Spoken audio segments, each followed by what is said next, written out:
I think that the leadership in the police department has done the best job ever in the history of the department. County Executive Ed Mangano picked Thomas Dale to lead the Nassau County Police Department 2 years ago. Dale appeared to be an outsider, a veteran of the NYPD who was picked to impose discipline on the department. 2 months ago, Mangano had only praise for his police commissioner. So why was Dale fired? How did the commissioner, who seemed determined to clean up the police force, get caught up in a flagrant abuse of power? The answer has to do with close ties between top police officials and Nassau's political class. I believe my warrant was pushed to the top of the list of the warrants to get me incarcerated. The story of Dale's resignation starts with Randy White, a 29-year-old Roosevelt man who testified to campaign irregularities that would keep former Freeport Mayor Andrew Hardwick off the ballot in this year's county executive race. We don't want Tom Suozzi, period. Hardwick's failed candidacy was part of a GOP effort to siphon black votes from Democrat Tom Suozzi and keep Mangano in office. That strategy was backed by Gary Milius, a staunch Mangano ally and the operator of Oheka Castle in Huntington.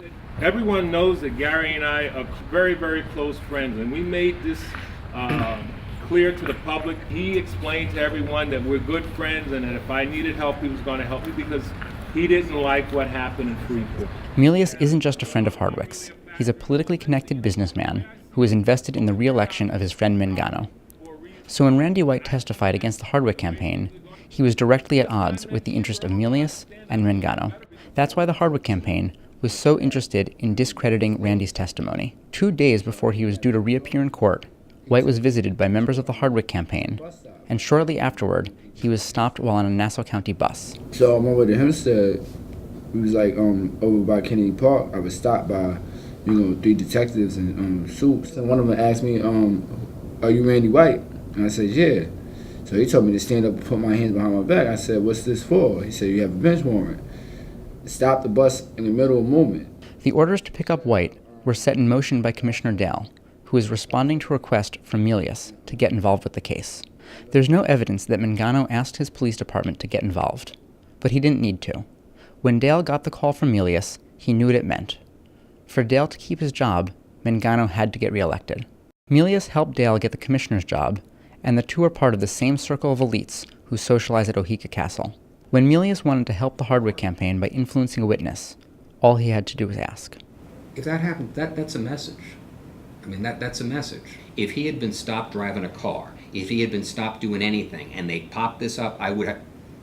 Shame on Randy. But just, you stopping a bus? 3 detectives stopping a bus and getting on the bus to pull off public enemy number 1. And it may just be a total coincidence. But if it's not, it's awful. It's absolutely, absolutely awful. It doesn't appear that Mangano was involved with Randy White's detention, but his lack of leadership set the stage for an unelected civilian to interfere with the department's operations. I did not talk to anybody on that particular subject that you're raising, period. But you did, all right, what about after it happened? No. I mean, it's come to my attention that there's, that they're looking into a certain allegation, and that's it. Need to follow the justice system, and they're done. Mangano was right to ask for Dale's resignation, although it's clear from the evidence that he had little choice. Dale's use of the force was an egregious overreach of authority. Our society gives the police enormous power to detain and arrest individuals to keep us secure in our daily lives and our democracy stable.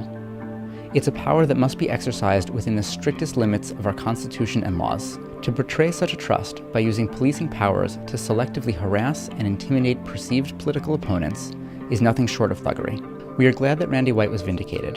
As a black man with limited means, learning disabilities, and a minor criminal record, he was the perfect victim for a corrupt system. Now, Mangano needs to find a new police commissioner, but his responsibility doesn't end there. He and the new commissioner will need to change the department's culture to ensure that police officials cannot be manipulated by political interests. Mangano and his new chief need to personally vow that their decisions won't be compromised by their cronies or influenced by partisan politics.